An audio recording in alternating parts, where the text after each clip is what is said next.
finir vos market movers avec alors un titre que vous n'aimez pas, Slimane. C'est Tesla. Tesla qui s'est lancé dans une guerre des prix, qui va inévitablement rogner les marges opérationnelles et donc la valorisation du constructeur automobile. Est-ce que Tesla peut encore baisser quand même, selon vous, Slimane? Alors, moi, vous voyez, j'aimerais rebondir sur ce que vous venez de dire.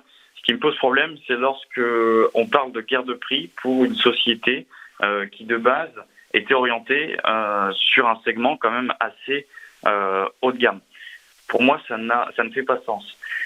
Donc, une guerre des prix, effectivement, le but d'une guerre de prix, c'est comme effectivement vous pouvez constater au sein des supermarchés, Carrefour, Leclerc, etc. Le but, c'est d'avoir les prix les plus attractifs possibles.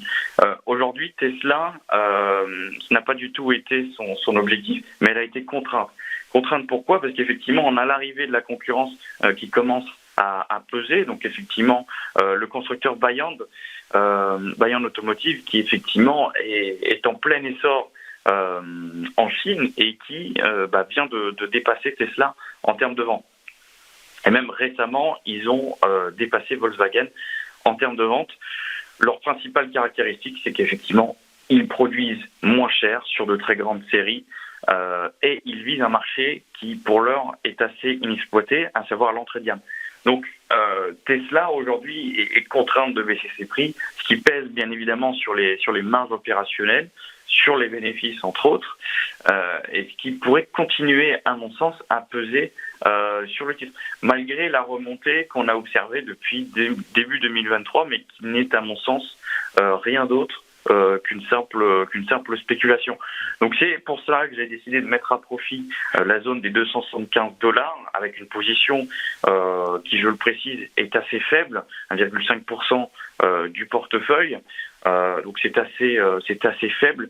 Mais toutefois, bon, j'ai un objectif de cours qui, dans un premier temps, est autour de $215. Le titre me semble encore assez survalorisé.